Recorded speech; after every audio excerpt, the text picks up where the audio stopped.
Weather Authority forecast. Well, good evening, everybody. We've got plenty of rain out there, as well as a lot of lightning. Our camera, in fact, is having a hard time focusing because of all the raindrops here falling in West Texas, and that could lead to some flooding concerns as well. We've seen some very strong wind gusts out there this evening, which can also potentially do damage. So please head indoors, avoid being near windows while this storm passes. It may be a while, but it's definitely safer indoors than it will be outside with all that lightning and rain. Thanks to Roofs by Nicholas, though. Very good look outside at those conditions. But switching over here to our weather alerts, we do see plenty of rain out there right now, pushing in from the north and west, tracking down to the south and east. Now, as we continue through the rest of this evening, we're not likely to see that rain letting up anytime soon. You can see plenty of rain along the line of thunderstorms that developed earlier, as well as plenty of rainfall coming through behind that line as that tracks down to the south and east. We're still dealing with a large amount of rainfall. Now, we did earlier have a severe thunderstorm warning in effect for parts of Odessa and Midland,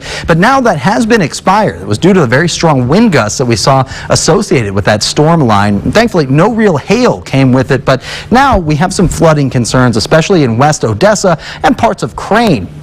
We've got that flood advisory set to expire at 11:45 p.m. this evening, so plenty more rain on the way. I don't expect much of those flooded roadways to relieve themselves until we get to the early morning hours tomorrow, and I'm fairly certain there are a few roads in Odessa as well as Midland that are likely to see more flooding. We've also got another flood advisory just off to the north of Big Lake set to expire at 11 p.m., so another 45 or so minutes on that before that expires. Either way, we're likely to see some flooded over roadways. So again, be careful driving around. Make sure to slow down if you do have to drive through puddles so you don't splash other drivers.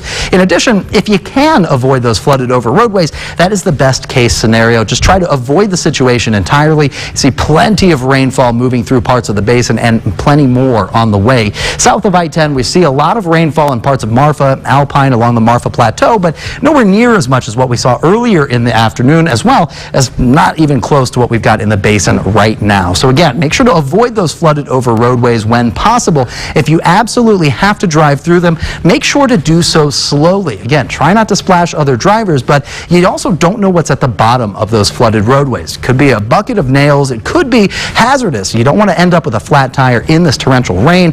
So best case, turn around, don't drown. Avoid the situation entirely. That is the safest way to approach those flooded roadways.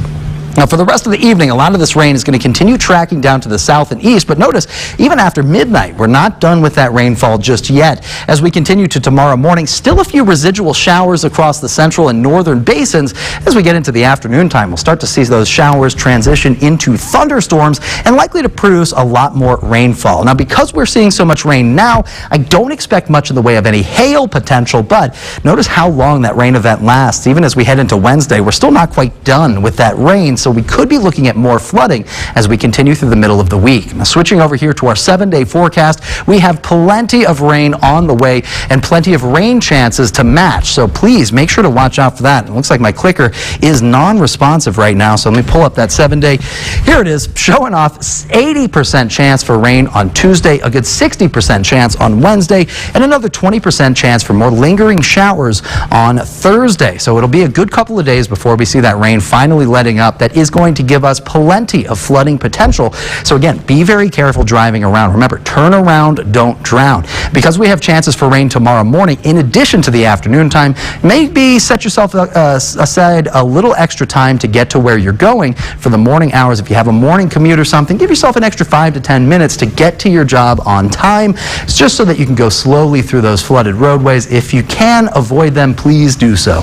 One thing I noticed about West Texas is when we do get rain, it's so intense, and you know, the power goes out. Indeed. Different things, so it's just very intense, and the roads, obviously. Right, yeah, we had a very, very dry summer. In fact, almost 0 rain days here in Odessa, Midland, so it really looks like we're making up for lost time, and the entirety of the summertime rain season looks like it's compressed into just these next few days. All right, we know you'll be keeping us updated. Thank you, Chase. Thank you.